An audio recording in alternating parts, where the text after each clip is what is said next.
All right. Hey, good morning. Let me just bring on some Instagram folks to our video.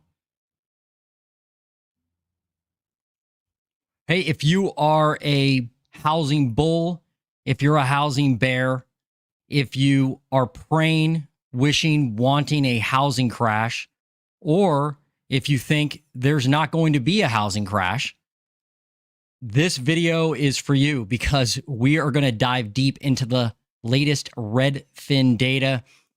They put out an update every Thursday. Actually, Wednesday evening, they update the data. Then they do their article on Thursday. So we're going to take a brief look at the article, and then we are going to dive into the data behind the article. And I want you to watch for three things today, three things to look at as we review this data. Number one, pending sales. So the pending sales of homes for sale is it's down again. Actually, it dropped further. So buyers, and you can tell by the title on this video, buyers are revolting. Buyers are refusing to buy houses. They're refusing to make offers. They are touring homes somewhat, but they're refusing to make offers and buy for the most part. So pending sales are down. New listings are down. So new listings of homes for sale continues to disappoint, and that's driving active listings down as well. And then the final piece I would pay attention to is that mortgage rates have plummeted. I mean, mortgage rates are now under 6.4%, but that hasn't increased the pending sales. So buyers are kind of looking at interest rates and going, yeah, that's great. I'm glad interest rates are a little lower. Home prices are still high. And either prices are too high still for buyers, or interest rates are too high, or probably a combination of both. So that's what I want you to look at today as we go through this data. And we're going to look at the national picture, and then we're going to look at specific metro level data throughout the United States. And I've got a list of cities here we're going to talk about today. I've got, whoops, that's from last week. Huh.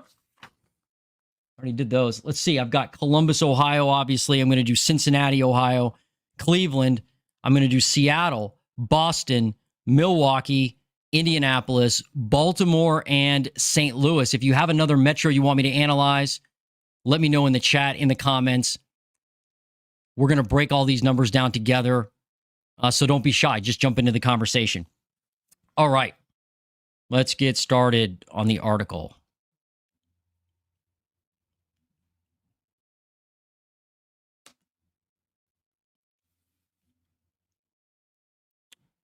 Okay, so I highlighted just a few sections of the Redfin article. It'll be linked in my description in this video, and I'm not going to read all of it because a lot of it's just fluff, but weekly average mortgage rates have fallen to the lowest level in a year and a half. That's saving home buyers money, even though the home sale prices are still near record highs. The median U.S. housing payment for the average house fell to $2,534 during the 4 weeks ending September 1st. That's the lowest level since January and down nearly $300 from April's all-time high.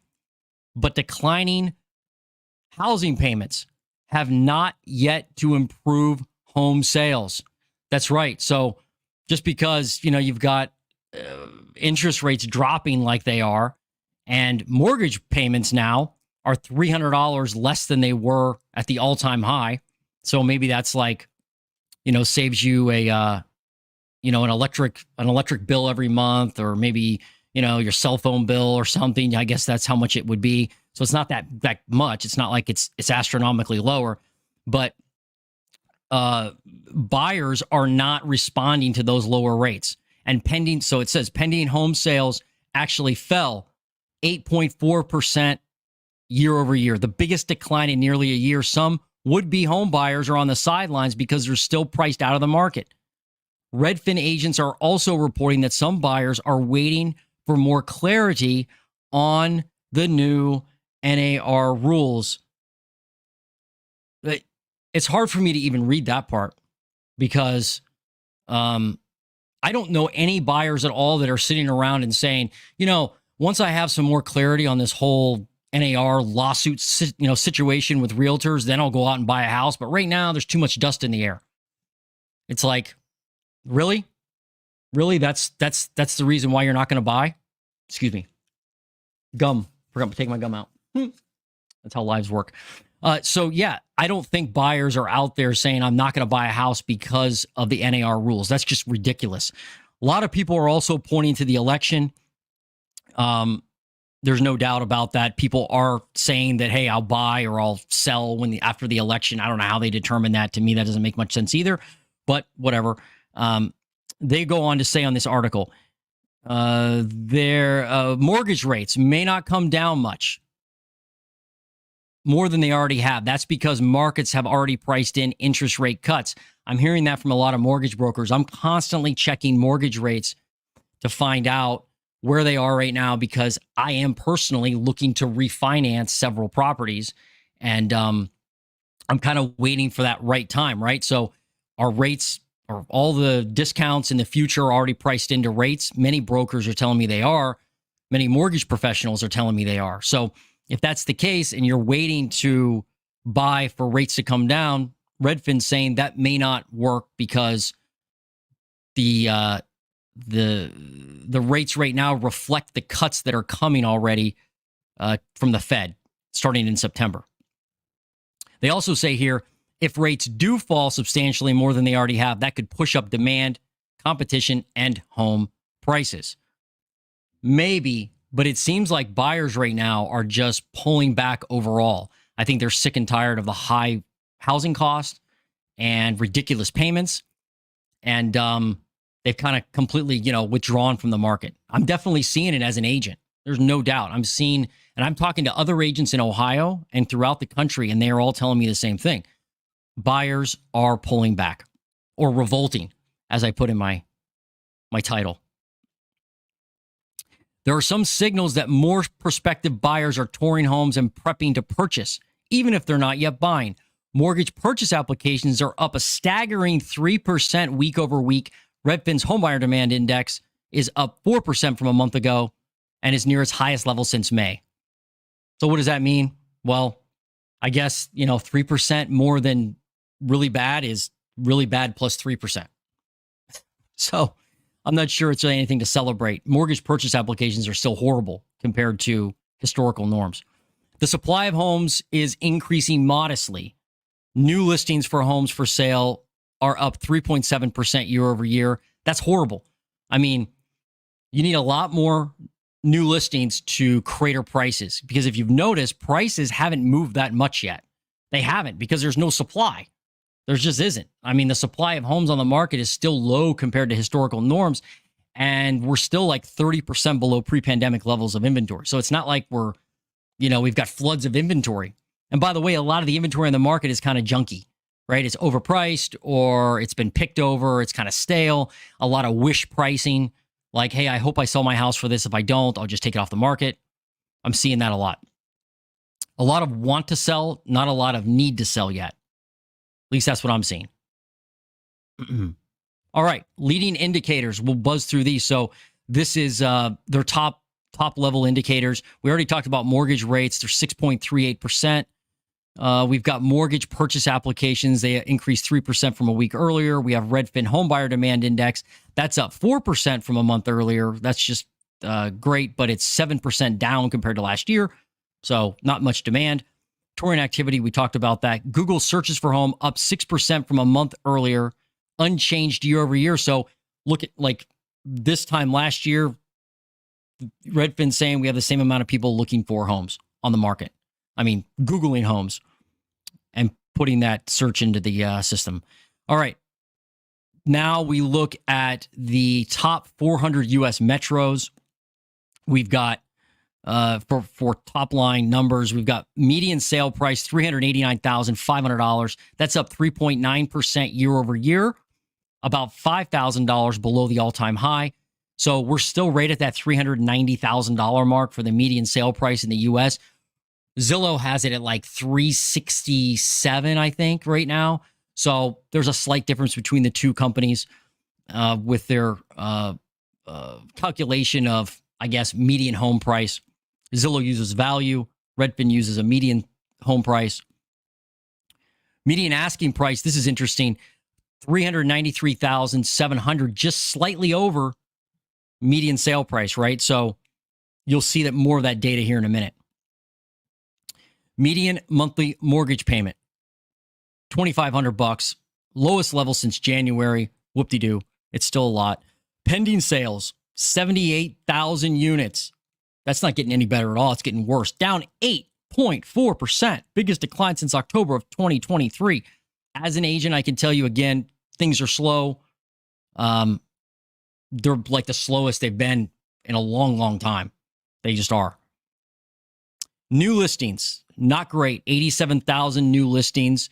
So, I mean, even though we only put 78,000 properties into contract, according to this, pending sales, that's a property going into contract, new listings are not great, right? That's less than 10,000 units when you look at that, the delta between these two, meaning we're not adding enough new listings to, cause a decline in prices, a meaningful decline yet.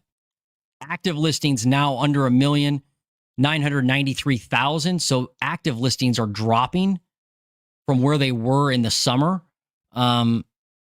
which is strange, right? Like we went over 1 million units at one point. Now we're at 993,000. Smallest increase since April. It's just not enough inventory. Months of supply, 3.6. This is up 0.8 points, but it's like stagnant right in that mid 3 month range. Now, some people, I've heard one rental at a time. Mike Zuber, if you don't follow him or go watch his channel on YouTube, he's got amazing information, great guests, probably some of the best real estate knowledge and guests on the planet. But he thinks we're in a buyer's market right now. Maybe we are, but from what I'm seeing, we're not in a buyer's market. It's more of just a frozen market. And a lot of the inventory, people just don't want to discount. A lot of times they just take it off the market if they're sick of discounting it. A lot of wish pricing. Share of homes off the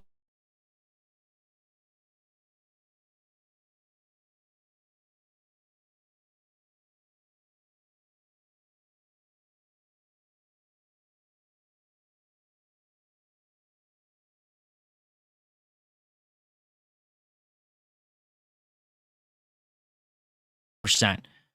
So people are not, in general, people aren't overpaying for houses like they were a couple years ago.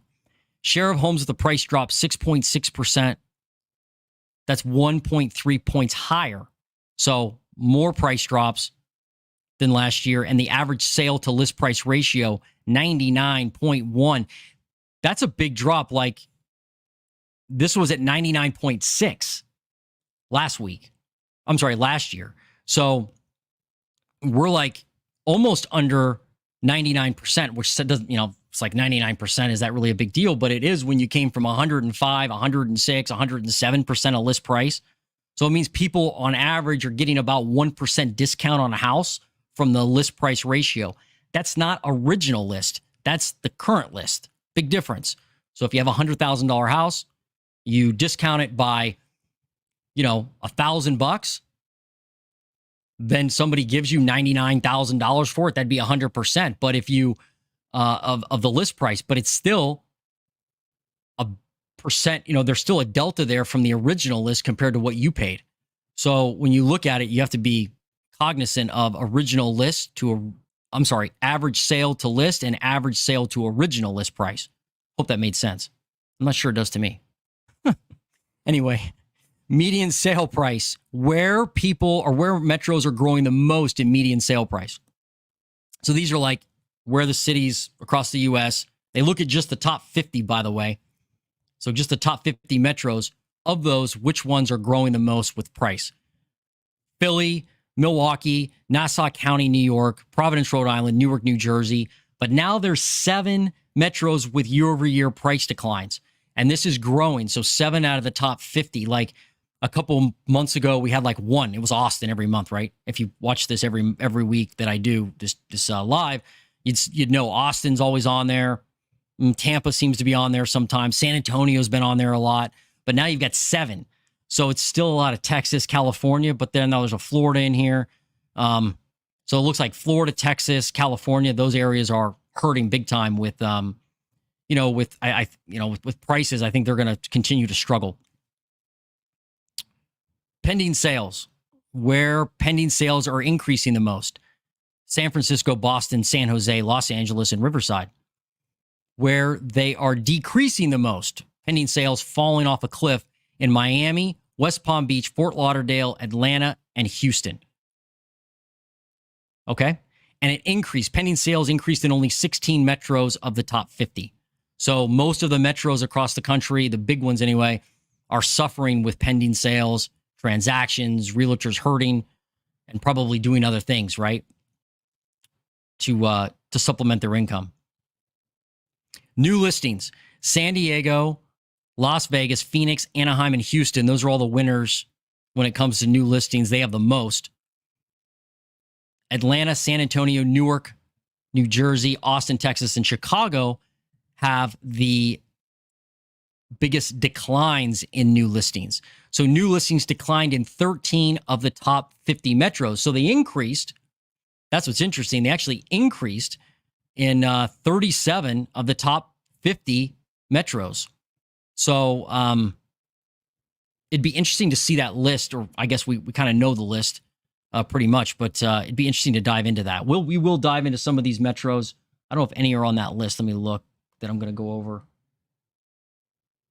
I don't think so. Nope, none are on that list that I'm going to go over. Maybe I'll go over Chicago or something. All right. Median sale price. This is the chart section of the article. You can see it's gone down since, July? But now it's kind of stagnant, going sideways. Nonetheless, 390 grand. A lot of people are thinking that it's going to end up down here. I want to know from you, what do you think? Comment below, do you think median sale price is going to end up lower than last year or higher than last year? I think it's going to end up higher. I think a 2 to 5% increase from last year makes sense, just given the fact the market's so stagnant and stale. We don't have a lot of turnover and not a lot of, if you all of a sudden have an explosion of new listings to the market, especially affordable new listings where people have to sell, right? Especially, and they're discounting prices over and over again. So you have $200,000, $250,000, $300,000 houses hitting the market constantly, and those start selling because people are like, wow, that's actually a good deal. I'll go buy that. Then you'll start to see that median sale price decline. But right now, it's just sluggish like a wet sponge. Median asking price, 5.3% year over year. Up. But it's starting to kind of it's definitely starting to go down. And I would imagine if this continues to go down, it's a sign that that sellers are discounting even more than we think they are. Home buyer housing payments down 1% year over year. Oh, so it's less than it was last year. Okay, great. Pending sales down 8%. Just when you think, as a realtor, just when you think pending sales won't get worse, they do. Look at that, down 8.4% and headed down. New listings of homes, that's down too. That's it dropped. Now it's 3.7%, like we said. Not great. I mean, look at back in the last couple of years, right? You had 2021, 2022. We definitely had more new listings. Look at back in 2021. If we had folks, you just have to think about this. If we had 2021 levels of new listings right now with the demand we currently have, watch out. You're talking about probably like a significant decline, I would think, in prices. If the demand stays where it is, if the demand spikes, well, then you may see prices increase from here. But if the demand stays where it is right now, and we have an explosion of new listings, then you're going to, then you would have a problem with prices. Not a problem if you want to buy. Active listings of homes for sale up 17%. That's now headed down. Like it continues to languish, I guess you want to call it. Almost under 2022 as far as active listings. It would take a lot to get it under 2023. I mean, look at that. It would have to fall significantly. Could it? Sure, it could. But that would be not good for buyers. Not really good for sellers either, honestly. Just not a lot of activity. 3.6 months of supply. That's going up, but it's deceiving. It is. Months of supply is deceiving right now because the inventory is not great. It's just not. Not good inventory that people want in general. 35% of pending sales under contract within 2 weeks. So it's taking less time. I'm sorry. It's taking more time to sell houses, and less houses are actually going into contract within 2 weeks. So they're not, it's not like, oh, I got to make a decision the first day I see the house. That's not healthy for anybody. So I'm glad that it's normalizing. Homes sold in a median of 35 days. That's not a bad thing. It's okay to take some time to sell a house. You can actually look at the offers, let people see it. You're not getting the first day. You're not getting 5 offers that you have to shift through. And, at least you can have some breathing room. 28% of homes sold above final list price compared to, look at that, where we were before. You were at over 50% of homes, over half of homes selling above final list price back in 2022. Look at that. Nuts. Comment below. Do you think, I want to know, do you think if, do you know anybody? How about this? Do you know anybody who paid, above list price for a home? Maybe you did. Maybe you paid above list price. There's nothing wrong with that. If you wanted the house and it made sense for you and you had to pay the price you paid at that time, you're not a wizard. You don't know what's going to happen in the future. So I'm not faulting you for that. I'm just curious if you know somebody or if you did that and paid over asking. 6.6% of listings had price drops. So this is like going sideways now a little bit, I guess, but it's definitely elevated since the beginning of the year. Look at the beginning of the year. Man, we were down to like 3.5% of listings had price drops. And then all of a sudden sellers were like, fire sale, sell, sell, sell. And they went, they dropped their price way up, kept dropping their price. And now 6.6%. It doesn't look like an all-time record necessarily. It's close. It's right there. So a lot of people discounting houses. I mean, let's face it, if your house is on the market and nobody's coming to look at it, nobody's making an offer, the only lever you have to pull really is to discount the house. I mean, people think, oh, you can market the house, marketing is not going to work if the price isn't right. Price sells houses. That's just that's the way it is. Homes sold for 99.1% of final list price. So homes, generally speaking, are selling for less than asking, which is good. Look at this. Back in 2022, Holy Toledo, 102.5% approximately was the average sale to list price ratio, meaning mostly people were paying over list price. That's changed a lot. That's changed a ton. All right. Redfin Home Buyer Demand Index. This is their goofy index they use. Down a ton. Although, if it continues on this track, it'll actually be better than last year or maybe even 2022. So all it has to do is stay bad. And I guess that'll eventually make it good compared to last year. But it's still bad. Like, there's no demand. The demand's crushed. There's no doubt. It's just not great. All right, now let's dive into some metro level highlights. If you have a metro you want me to analyze, let me just move my little screen thing in here. If you have one you want me to analyze, a metro, put it below. And I'll just take a second before I dive into this to look at some comments here. What do we have for comments? Oh, hello from Dayton. Hello from Dayton. Right on, Dayton, Ohio. The Flyers. That's great. Welcome, Mike.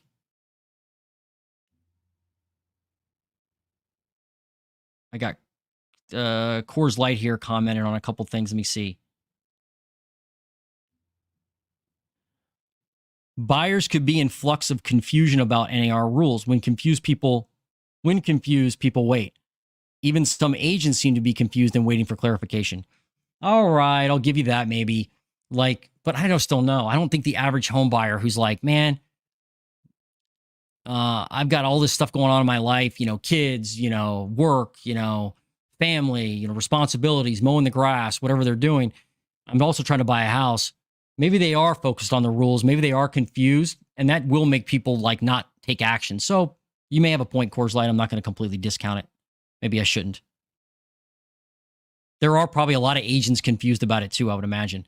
But there's really not a lot to be confused about if you're an agent. We've had, I don't know, 6 months to prepare for this. So you should be prepared if you're an agent.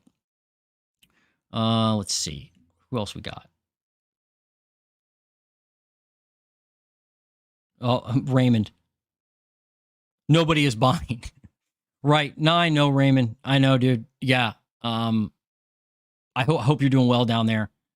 And thanks for commenting. Yeah, it's a weird market right now. Like I have several buyer clients that have been looking for a couple years now, but now they're like, I don't hear from them. And they're just like, oh, I'm taking a break till next year, they tell me. So yeah, buyers are not buying as much. So what does that mean? If you're somebody who's actually looking for a house or looking for an investment property and you're hunting, if a lot of people aren't buying, it could be the exact right time to buy because you can probably negotiate a deal maybe. I know there are listings out there that you could probably get a deal on. You just drop the price, or, you just give them an offer that makes sense for you, not for them. It's not the time to give somebody give a seller an offer that makes sense for them. You want to give a seller an offer that makes sense for you, even if it's disrespectful, because buyers are gone or not buying, like Raymond said. Let's see what else we got here. Any other ones?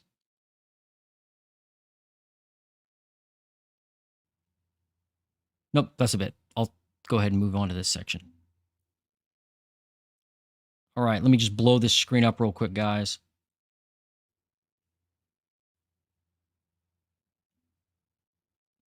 All right, so this is where we look at the metro level data. Make sure my picture's good. Yep, it's good. So we're going to start with Columbus, Ohio, and we're going to look, we always look at new listings, then I'll do active listings, then I'll do pending sales, and then I will do days on market, and then median sale price for all these different metros. So we'll start with Columbus, then we'll do the other Ohio cities, Cincinnati, Cleveland. I did have somebody request Cleveland specifically, and somebody requested Seattle, so that we are going to do those as well. All right, new listings in Columbus, down 1%. This finally dropped below last year in Columbus. We have less new listings in CBUS than we did this time last year. It's just a stale market. A lot of markets are, but this one, Columbus, is particularly stale. So no help from new listings at all. Active listings, 12.76%, more than last year. Not tremendous. And it's starting to head down because new listings are not great. No surprise. All right, let's do pending sales in Columbus. Wow. Still down.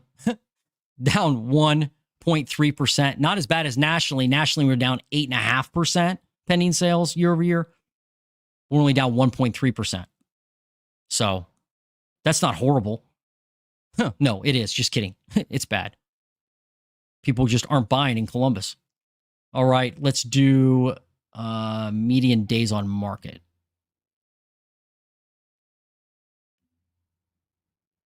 Median days on market. Look at this rise from last year. Look at that. Up 4 days year over year, 39 days now. I mean, is it tremendously different? It's not tremendously different. I mean, last year we were, 35 days, but this has maintained kind of a steady pace almost all these years, right? Right around 30. So not that big of a difference, but it is going up right now.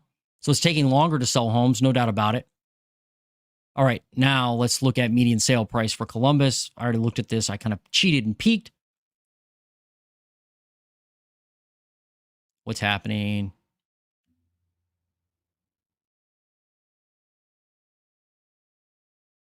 What's happening here? I'll have to reload it. Hope that works. Uh-oh. May have a problem, Houston.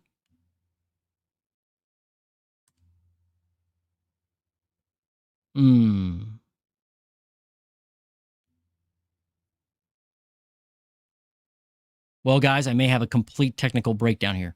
Let's find out what happened. Oh, failed to process. Maybe Redfin doesn't want me to look at this info. Ah, Oh, they got the monthly data. Now here's the, oh, my fault, guys. All right. I'll try this again for Columbus. Sorry. Not my fault. Redfin fault. Redfin fault. All right. This is do the median sale price real quick. Sorry. That's what happens with a live sometimes. Okay, median sale price in Columbus. 345 grand. That's up only 4% year over year. This is kind of starting to go sideways. It is going sideways, I guess. We started the year in Columbus at 315 grand. No doubt it's increased, but now it's kind of heading sideways. I think this will end up between 5 and 10% year over year. Just as a side note with Columbus, Intel is building a factory here. You should check out that video on my channel. But unless you've been living under a rock, you know that Intel is like, they're not doing great. I mean, they're losing billions. They're hemorrhaging cash. And there's talks that they're going to spin off their foundry division. I don't know what that means for Central Ohio real estate, except there's a lot of pull forward demand. A lot of speculation's been built into the numbers here in Columbus, as far as I'm concerned. And deals are just absolutely unaffordable right now. Most deals I look at do not cash flow because people have Intel built into all the prices. So they'll just raise prices by 20, 30, 40, 50% because of Intel. But, you know, if Intel pulls out or doesn't build the factory they said they would, doesn't bring the jobs and the development, I don't know. Could be a lot of people get hurt. So, all right, that's Columbus. Let's do Cleveland.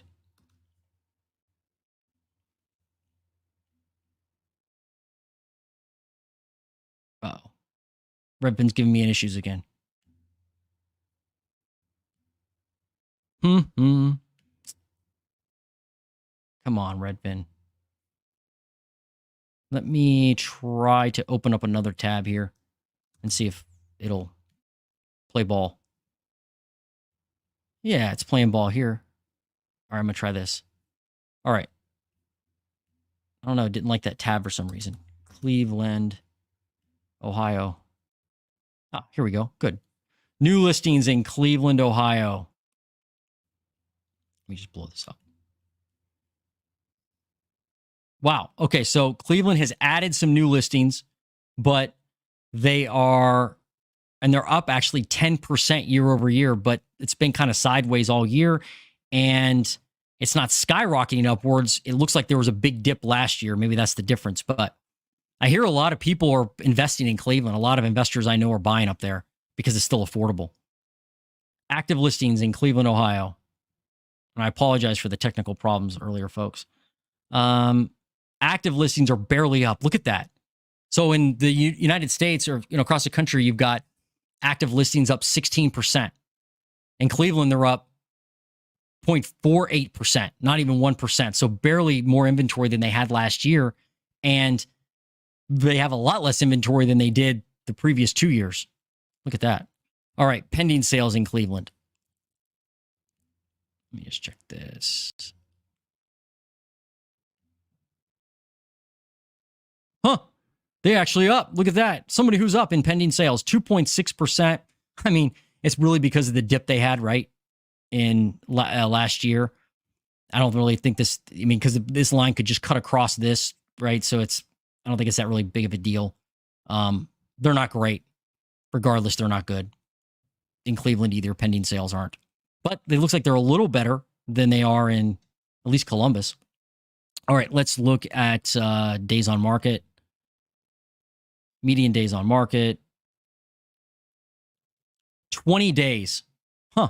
Up 4 days year over year. So it's going up a little bit, but it's still only 20 days compared to Columbus. That's, what, 36? So homes are still selling pretty quick in Cleveland. There's just not a lot of inventory, obviously. And so pending sales are still low. But I guess when one does hit the market that's good, it comes off quickly, probably because of the price. So let's look at median sale price. Median sale price, $235,000.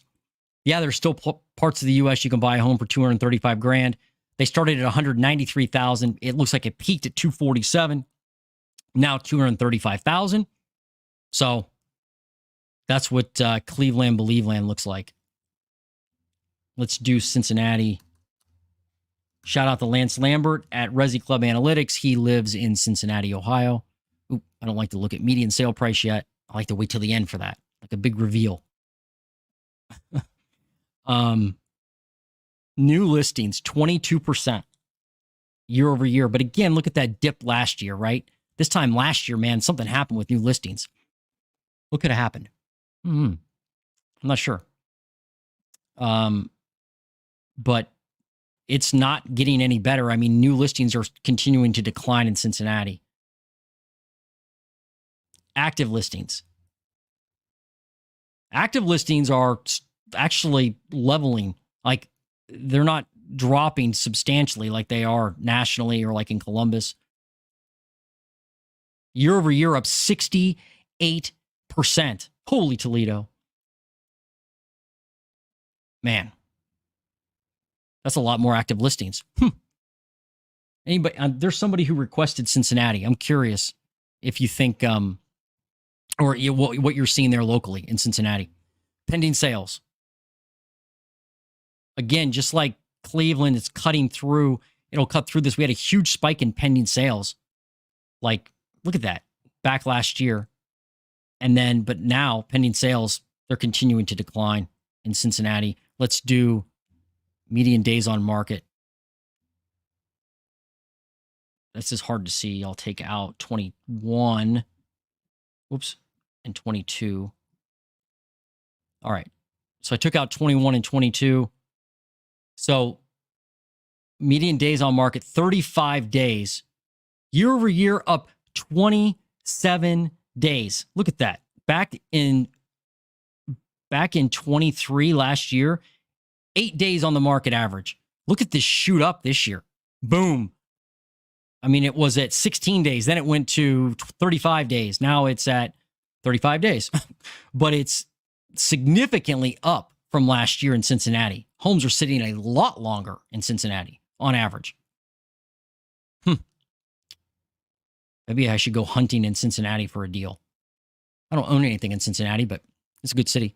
All right. Next. Oh, no, we got to do median price. Oops, median price. Median sale price for Cincinnati. $301,000. That isn't a high. High looks like 306. They started the year in Cincinnati at 254. Now they're at 301. So it's like going sideways. It's not crashing. Maybe it will, given the fact that homes are sitting a lot longer and they're, active listings don't look like they're crashing either, but new listings aren't impressive. So it could just sit sideways for a while. Again, you just need more active inventory, more churn, right?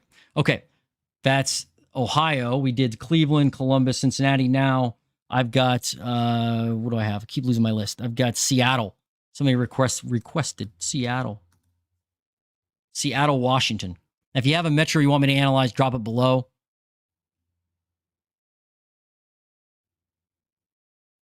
I'd love to look at these individual markets.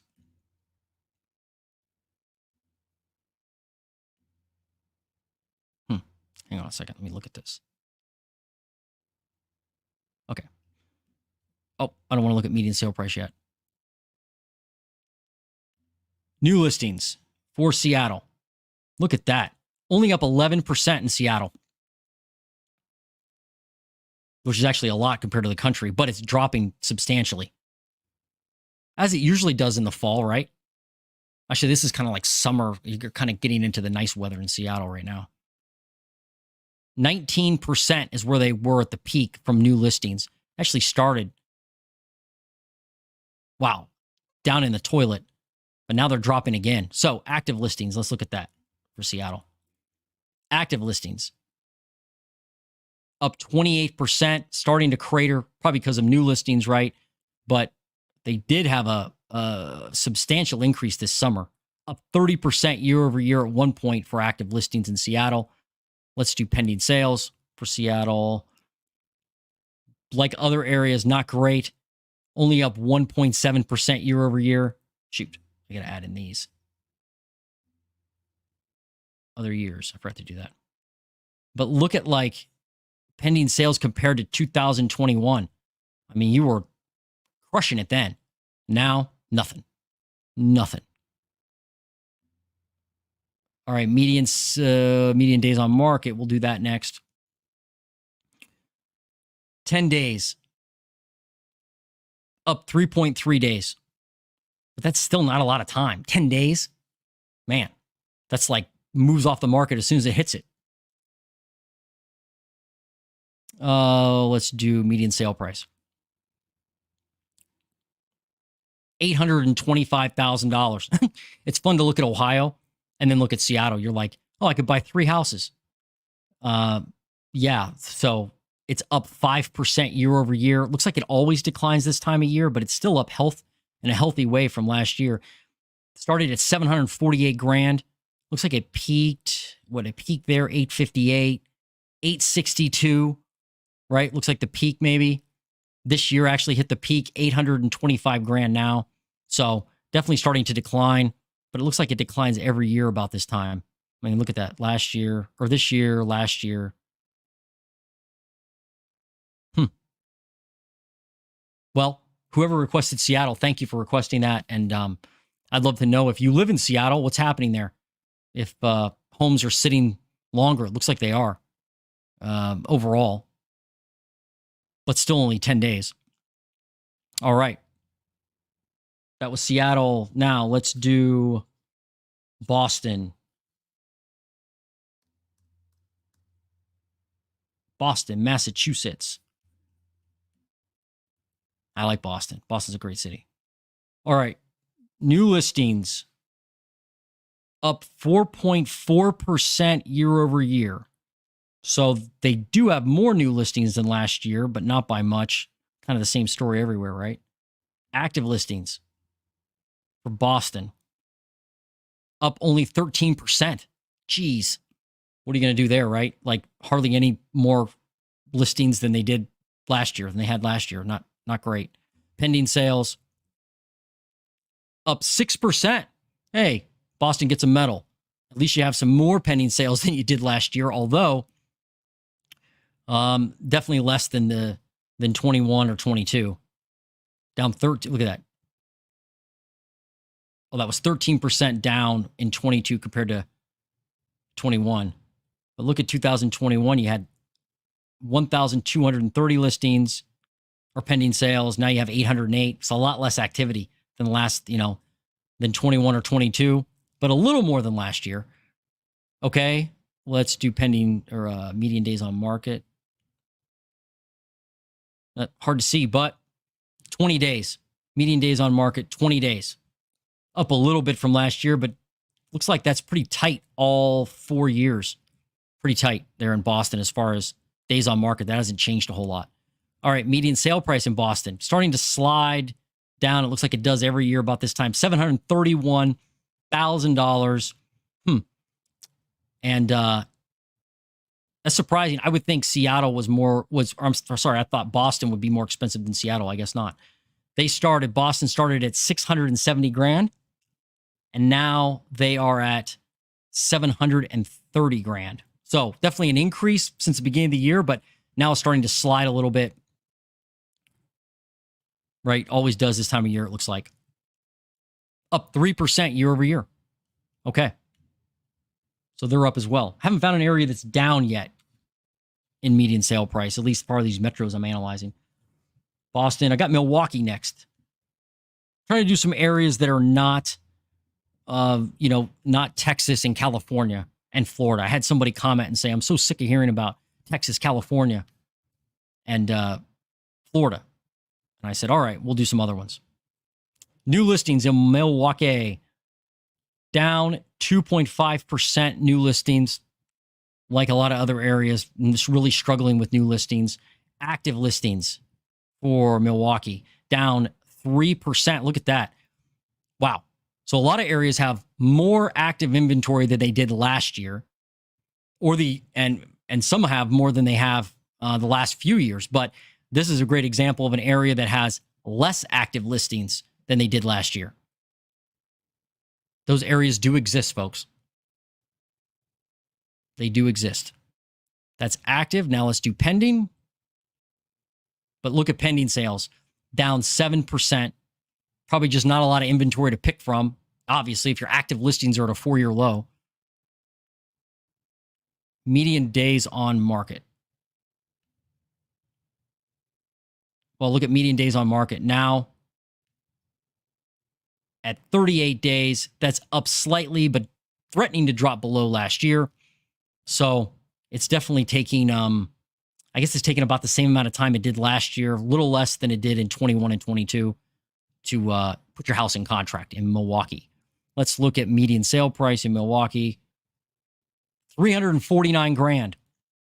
Looks like the peak, is that the peak? 360. Yeah, $360,000 back in July from Milwaukee. They started the year way down here. $264,000. Now they're at 349. That's a huge increase. Goodness. I mean, now they're starting to go down. I mean, a lot of them do go down. A lot of prices do go down overall. Median price would go down in the winter or the fall, or as you wrap up summer and enter school season. But this one isn't going down a ton in Milwaukee. Prices are steady there, up 11% from last year. Jeez, man, if you live in Milwaukee or know about the Milwaukee area, tell me what's happening there, man. That's prices are off the charts there. Wow. Okay. Next, we did Milwaukee. I've got Indianapolis, kind of another Midwestern city there. Let me do new listings first. And if there's any comments, questions, insight from y'all, I will take that after I'm done with these metros. And then if there's any other metros you want me to analyze, put them in there and I'll do them when I'm before the end of the live. Is Redfin going to do this to me again? You're killing me, Redfin. It's conspiracy, manipulated data. They don't want me to look at it. I love that. I love that that narrative. It's so funny. Oh, man, this is hung up. Shoot. Oop, we got it. Sweet. All right. New listings in Indianapolis. Down 11%. Is that right? No, that's not right. Oh, down 0.7% year over year. Not bad. But obviously you need more new listings to create some kind of price crash. Wow, look at active listings now in Indy. Heading down, only up 6% compared to last year. So nationally, we're up 16%. Like Columbus, we're up 16%. But year over year in Indy, you're only up 6% in active listings. Pending sales. Starting to go up. Look at that. It's actually up 1.1% compared to last year. Congrats, Indianapolis. Looks like there's some more activity there. Okay. And let's look at median days on market. In Indy, you've got year over year, 5 days, more to 16 days total. So still not long, 16 days. Columbus was 36, 16 days. That's not enough time to make a decision. Oh, so market's tight in Indy, big time. I know a lot of investors in Indianapolis, they like it. All right, median sale price for Indy. 310 grand. Looks like it started 274. Looks like it peaked at 321 this year was a peak. Now it's starting to swing back up.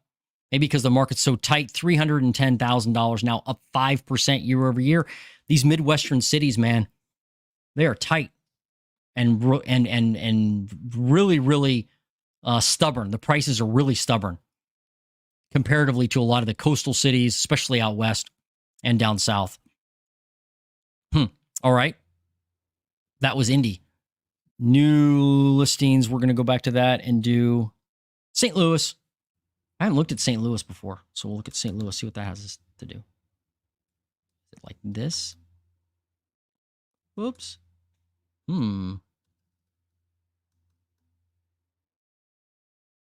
I don't see it on here. It's weird. There's a couple other Missouri areas that I don't have on here either. I wonder why. All right. Well, I'll skip St. Louis. I'll do Chicago.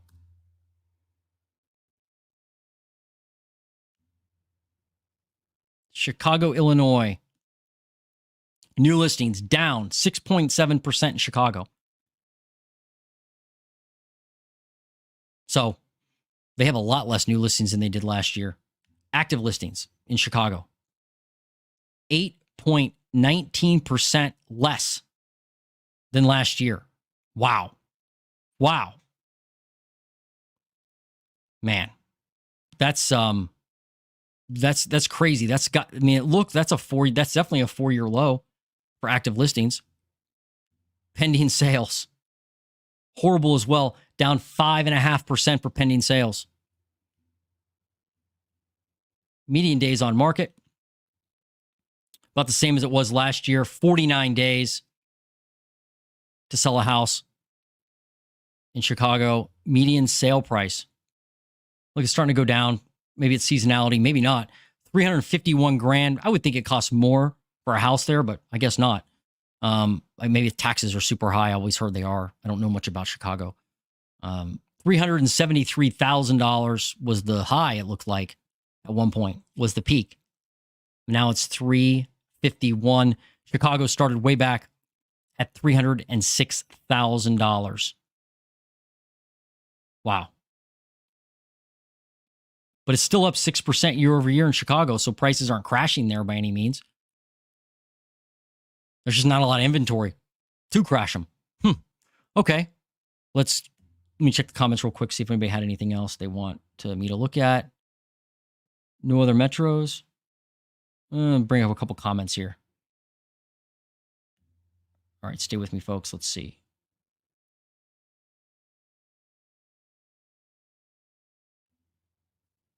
Raymond commented, buyers are absolutely ridiculous. They expect everything perfect for free. Yeah, they do. They do. It's frustrating. It can be really frustrating. You just want them to have a sense of normalcy, I guess. Like, well, what do you expect, right? I mean, especially in Ohio, there's a lot of older inventory that it's just not going to be perfect. You could put a ton of money into it. It's still just not going to be perfect. It's going to have some sloped floors. It's going to have some spider webs in the basement, right? The basements are kind of creepy here. A lot of them are like cellars because they're not really like block basements. A lot of them are just, stone cellars from like 1910. So they're not perfect. There's no doubt. And buyers do expect that a lot of times. And by the way, as we move into this slow market, as this market continues to be slow, if you do flip a house, that thing has to be dialed in. I mean, dialed in. This isn't 2021 where you could literally like clean out the house, add some paint and carpet or, vinyl flooring, paint the cabinets, call it good, and get over asking price. Now it's like, no, that house has to be dialed in. All the major systems working, no problems in the basement. It has to be, I don't know what else to say, dialed in, right? Thanks, Raymond.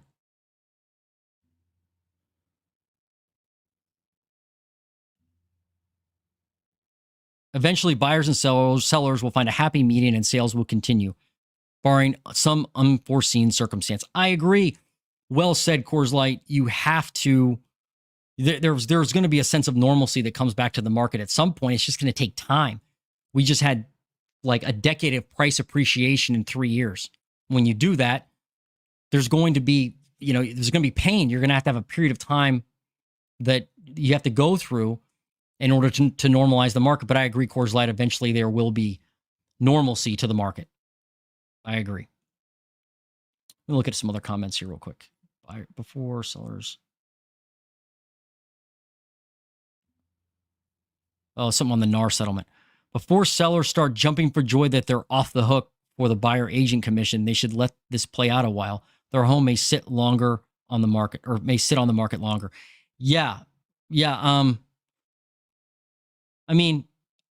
Now, like when the MLS, before the rules changed with the NAR lawsuit, when the commission was on the MLS, I never paid attention to it, honestly. Like it was like the last thing I looked at as an agent. If somebody called me and wanted to see a house, I never looked at the commission amount. I didn't care. I was like, whatever, you want to go see a house, I'll go take you to see it. Maybe I should have, but I didn't. But now I have to call the other agent and ask what the commission is, because that will play into the offer. It could play into the offer, whereas before it didn't. So I think the purpose of the lawsuit was to make it easier on buyers and to build more transparency, but it really hasn't. It's kind of done the opposite, in my opinion. So yeah, I mean, if you're a seller and you don't offer a buyer agent commission at all, and you have it on the MLS, will that deter people from seeing it? Well, if the agent wants paid, the buyer agent, it's going to either come out of the buyer side or the agent's not going to get paid. So you're right. I mean, their home may sit longer now if they're not offering that. It's kind of strange. They took that off the MLS, but now it's almost like harder for buyers and agents. It's yeah, it can be a factor of homes sitting on the market. So the question is, if somebody offered a buyer agent commission of like 10%, right? If you're a seller and you say, I'm going to offer a 10% buyer agent commission, would that spark demand of the house? I don't know.